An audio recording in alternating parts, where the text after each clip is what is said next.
जब गुरु इस प्रकार आदेश देते हैं ना कि भक्ति करो, तो उस समय के लोग कहते नहीं है, भक्ति करने की शक्ति भी देते हैं। जब गुरु कहते आज से तुम 16 माला करोगे, तो ये नहीं कहना गुरु जी नहीं कर पाएंगे, इतना समय कहाँ। अरे तुम तो एक भी नहीं कर सकते। गुरु जी अगर कहते हैं 16 करो या 64 करो, तो ना मत कर देना। बहुत बड़ी कृपा दे रहे हैं वो तुमको, भजन करने की पावर दे रहे हैं।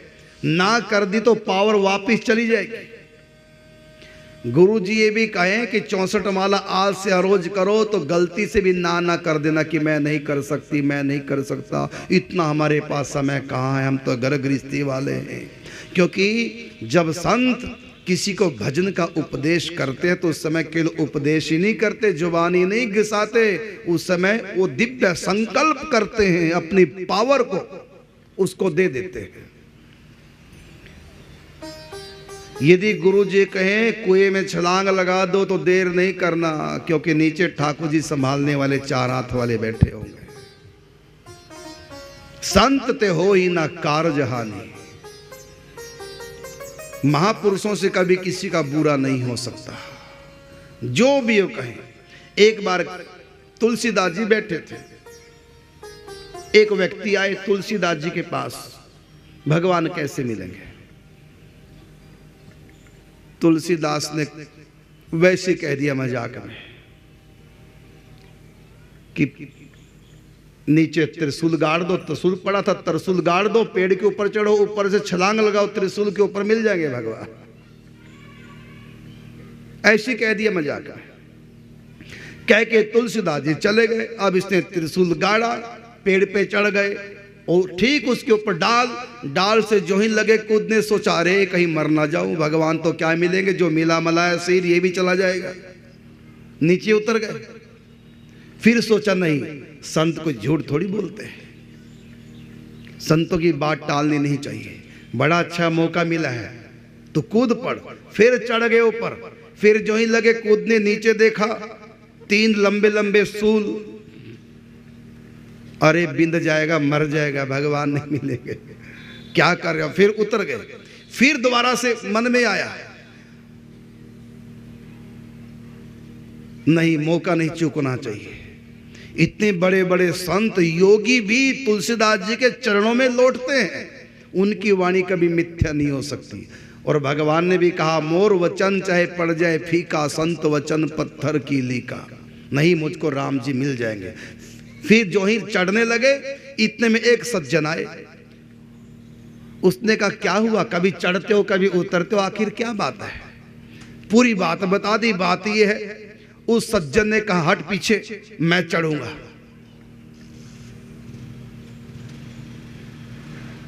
ऊपर चढ़ गए डाल पर, और ठीक निशाना बांध करके त्रिशूल का ऊपर कूद पड़े, क्योंकि उसको पूरा विश्वास था। और जो ही कूदे ऊपर से कूदते हुए इस सज्जन ने देख तो लिया कि अब मरेंगे, तुरंत आंखें बंद कर लिया, ऐसे कर लिया, अभी मरेंगे, मैं नहीं देख पाऊंगा उनको।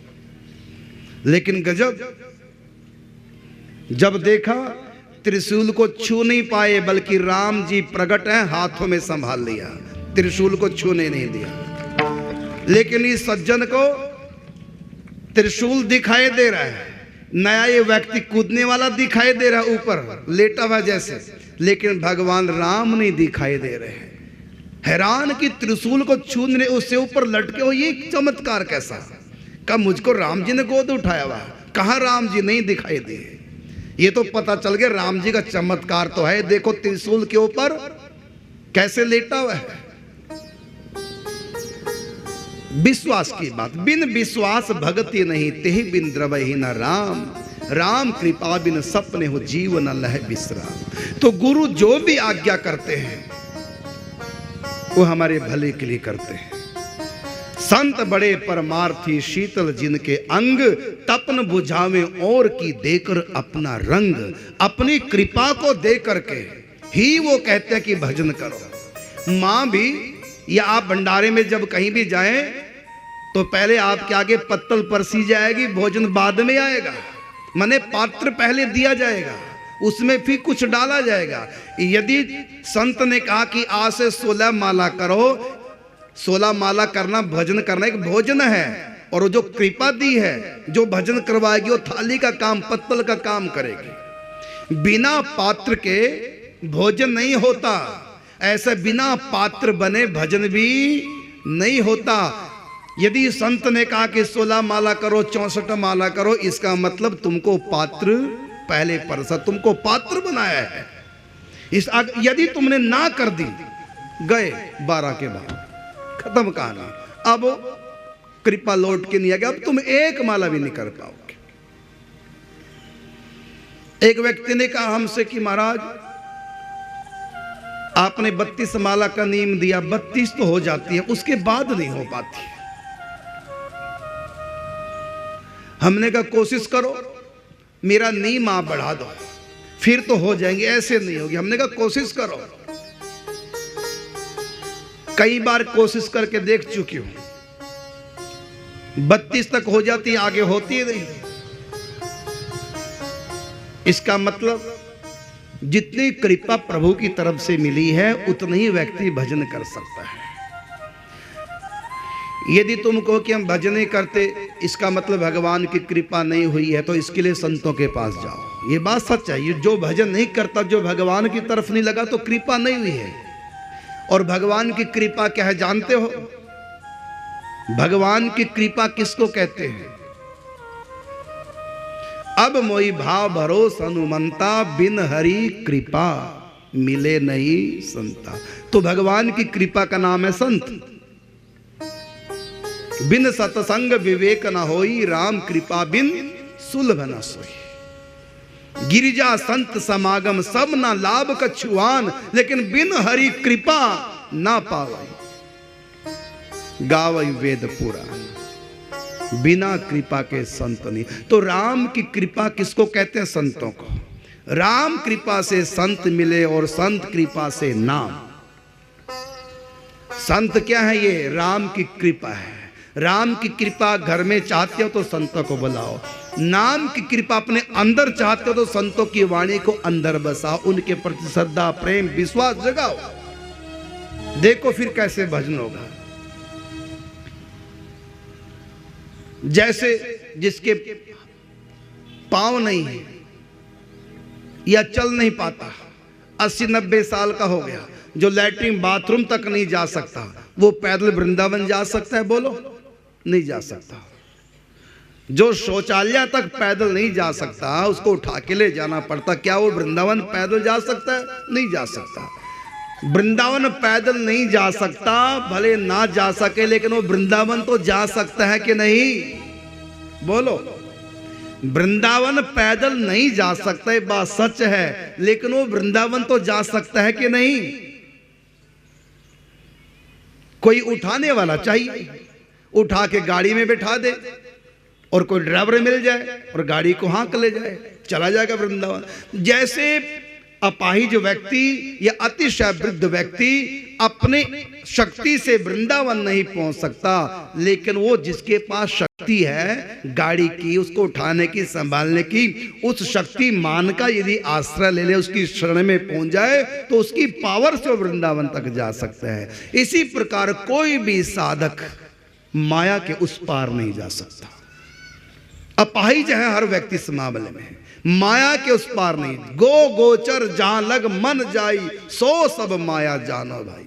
माया से मन हटेगा नहीं तो वहां कैसे जाएगा? यहां से हटे तो वहां लगे। ऐसी स्थिति में क्या करें? ऐसी स्थिति में संत का आश्रय ले, वो जो भी आज्ञा करें, इतना भजन करना, ऐसे करना, इतने घंटे बैठना। आपका मन नहीं लगता, ना लगे। यदि गुरु ने कहा 1 घंटा रोज बैठना, तो बैठो। मन नहीं लगता, ना लगे।